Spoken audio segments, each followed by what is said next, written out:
Hey guys, welcome to the Homestead. So today we're going to talk about goats. I have said before on my channel, I do not like goats. Goats are like drunken teenagers. Goats are like teenagers who have found the key to dad's liquor cabinet. They are rebellious, they're obstinate, they're hard to control, and they get up every day and say, how can I kill myself today? That's what a goat does. I don't like goats. I've been around goats on 2 different occasions, and I don't like goats. I have sheep.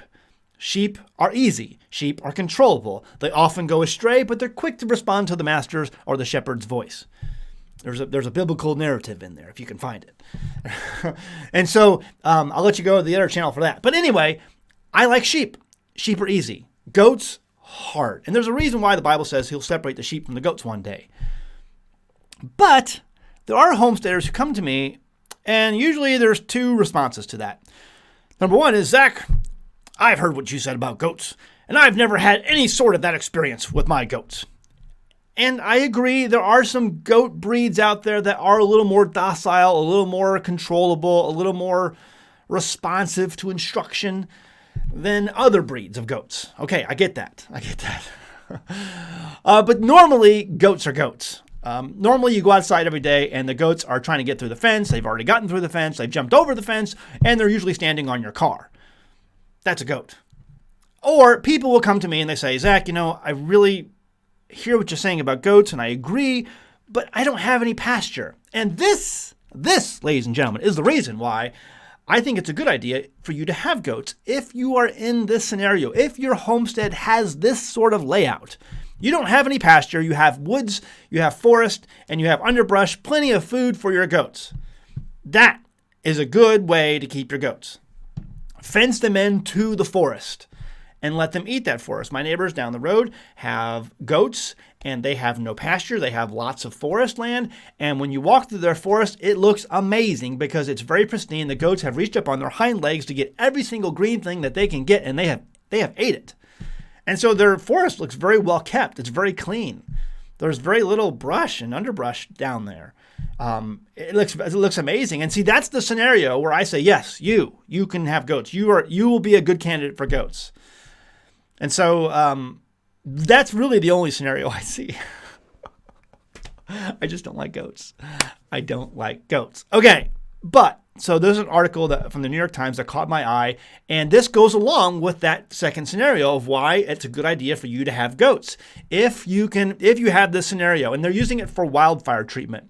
So let's go ahead and read the article. It was put out by the New York Times.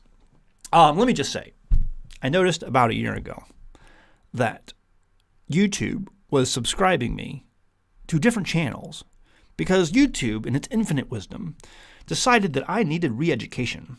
I needed to be fed their propaganda because, see, I have a certain political leaning and they don't agree with that leaning. And so as a way to help me, as a way to re-educate me, as a way to assist me, they started subscribing me to different channels. And the New York Times was one of those channels. I saw on my feed one day stuff from the New York Times. I'm like, what in the world? And I went to the New York Times page, and lo and behold, I was subscribed to it. How did that happen? I didn't do it.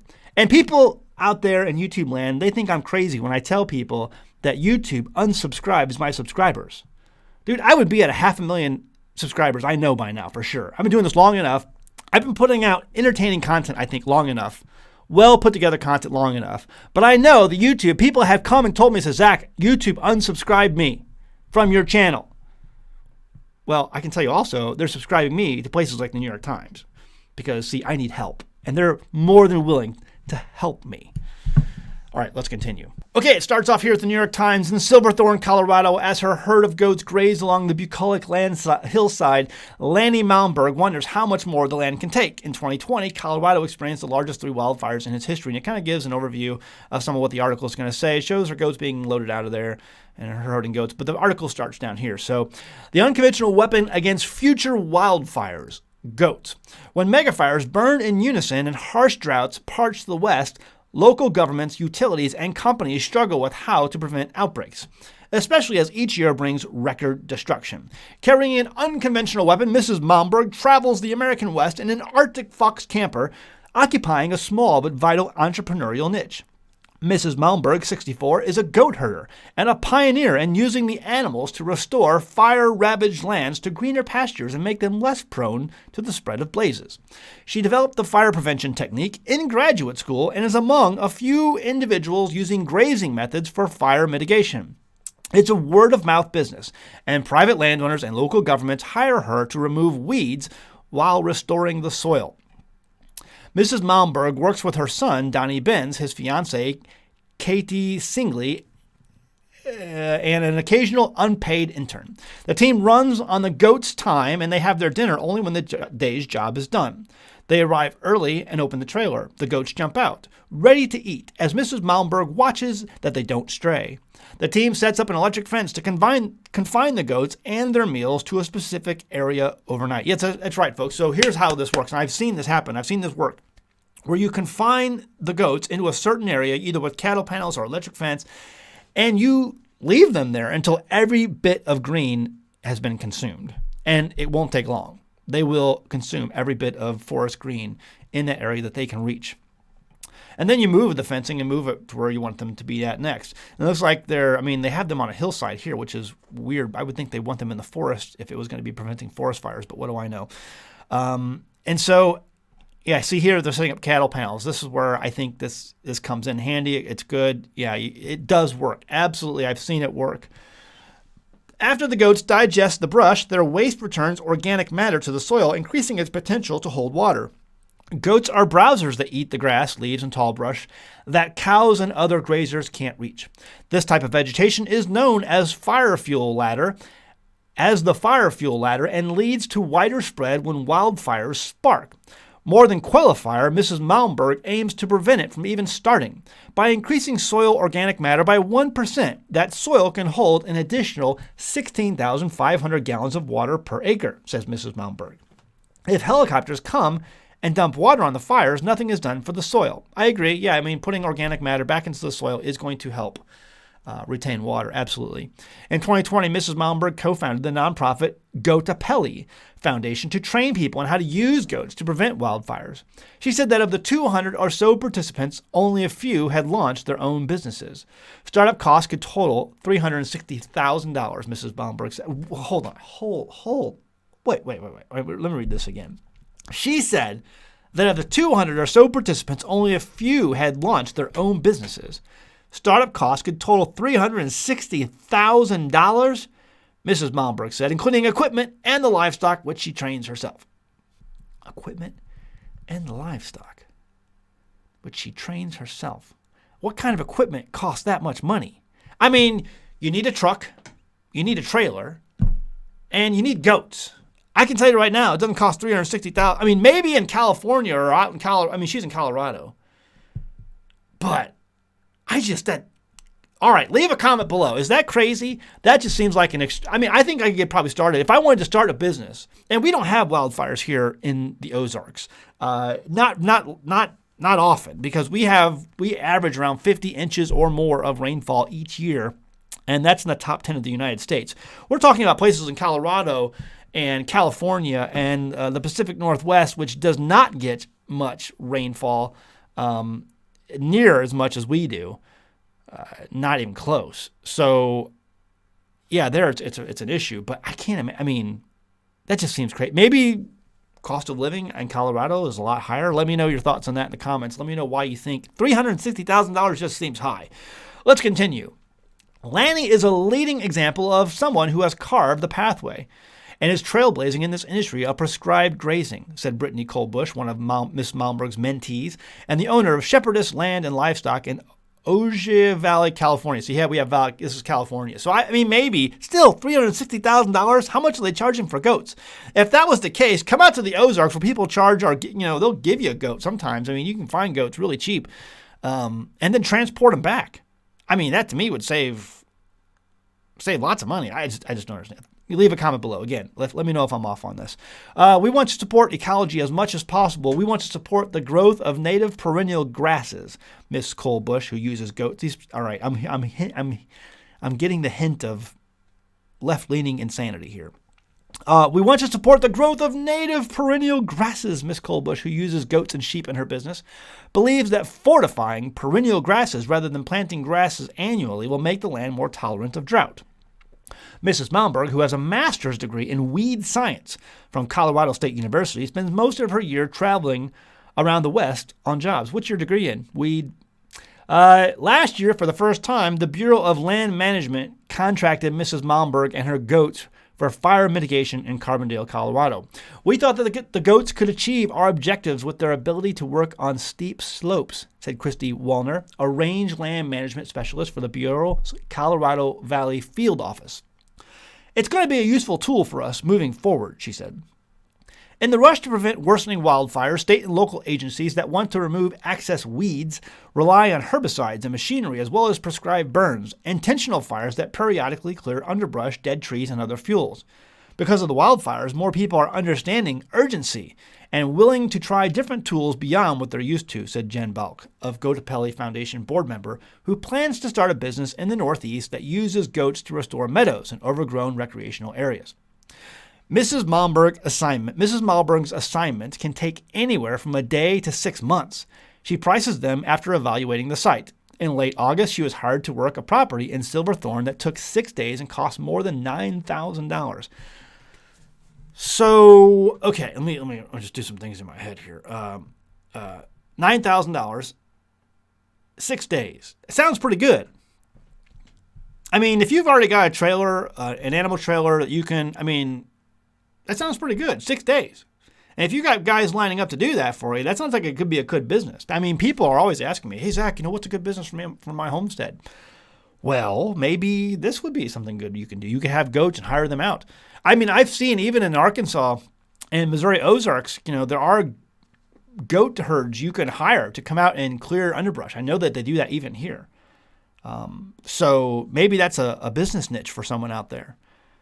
People are always asking me for business ideas for their homestead. At the beginning and end of every job, Mrs. Malmberg asks the spirits in the area to protect her herd.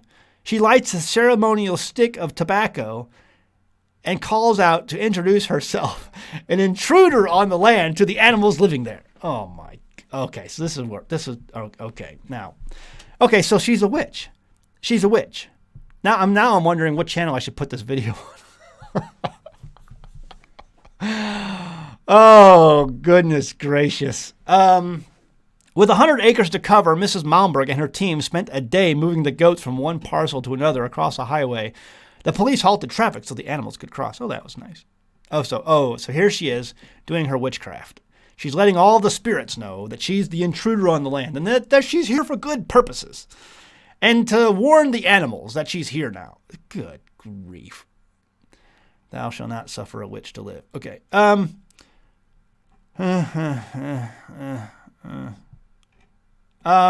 work can take longer because of the on-ground conditions. The Carbondale mitigation project was pushed back 3 weeks because mudslides caused by last year's wildfires had closed Interstate 70, the state's main highway. Scientists say that wildfires have become hotter and more intense and more destructive in recent years. Experts attribute the longer and more ferocious fire seasons to climate change. That's right, we have to blame the environment. All these people who are eating goat instead of using them to clear brush fires. Wildfires in the West are growing larger, spreading faster, and reaching higher, scaling mountains that were once too wet and cool to support them. Studies have shown that wildfires are leading to skin damage and premature births. Yeah, I could so easily put this on the other channel. I'm not going to go there. The cost of fire suppression has doubled since 1994 to over $400 million in 2018, a cost, Mrs. Malmberg notes, that doesn't account for how people are affected by the loss of their land and homes. How do we value the nest that supports us, Mrs. Malmberg asked. We're just about out of time to change the ways of how we do things. Oh, they've been saying that for decades. We're out of time. If we don't get this done by 2000, we're all going to be dead and underwater because the ice caps will melt. Okay, so again, this is the New York Times. They're not going to give you a story without throwing in their propaganda and their insanity. And that's the kind of people they do stories on, are people who are insane, like Mrs. Malmberg, who lights candles or tobacco. what kind of wacky tobacco or whatever she's doing there, for the spirits, to let her know that she's encroaching on their land. Anyway, leave a thumbs down if you're a witch. Anyway, also, but yeah, let me know. Again, I like the idea of goats clearing out land because that's what they do. They do a great job. I'm coming out with another video coming up soon. Every animal on the homestead needs a job. If you have animals on the homestead and they don't have a job, you're doing it wrong. Leave a comment below. Let me know. Startup cost. I think this is a viable work option for a homestead if you're looking for a way to earn money, earn a living, and make your homestead profitable. Having goats here in the Ozarks, I have seen people doing this. This could be a niche that you could fall into. I don't know what the demand for something like this is. Not my thing, but obviously people are doing it and they're making money, and it sounds like they're making halfway decent money, at least out west. I don't know about here. But, there are probably some environmental wackos who may want to hire you to clear underbrush or to help nourish the land, because I do really believe that putting animal manure on the land naturally like this is going to help increase land. That's going to help increase the productivity of the land. I believe that, no doubt about it. That's the way it was created and designed to be. Leave a comment below. Let me know what you think. The startup costs seem a little ridiculous. I think you can probably get started for this on way, way less. Leave a comment below. Let me know what you think about that. Also, stupid should hurt. Because if we had more hurt, there'd be less stupid in this world today. Our best-selling t-shirt. Find it in the links below over at teespring.com. You can pick it up and support the Homestead channel while you're doing it. So, all right, guys. See you next time in the Homestead. Bye. Hey guys, I'm happy to introduce an American Homestead sponsor, Zervita Zeal. Now, first off, I only accept sponsors from products that I use and believe in. My family uses Zeal mainly because we want to ensure a healthy immune system. You see, it's made up of only whole food concentrates and includes no artificial colors, flavors, or preservatives. The included sweetener is all natural from fruit and the stevia leaf. It's gluten-free, it's vegan, and it's kosher. In 2018, my youngest son was involved in a bike accident that resulted in the surgical removal of his spleen, and that's an important part of his immune system. And because we live on a farm, you can guess that having a healthy immune system for our family is very important. Some of the included ingredients are beetroot, chicory root, turmeric, moringa, blueberries, cranberry, goji berry, milk thistle, ginseng, alfalfa, broccoli, and so much more.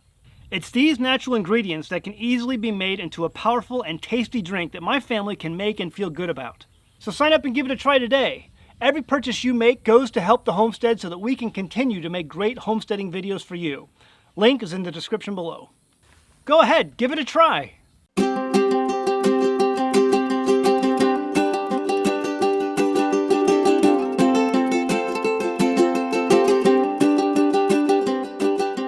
Hey guys, did you know you can become a patron of an American Homestead? They get access to private videos, and we send them gifts from the homestead that we make here on the homestead. And we also enter our patrons into special giveaways that are only available to them. And before you go, please check out these other great videos. Go ahead, click. I'll wait.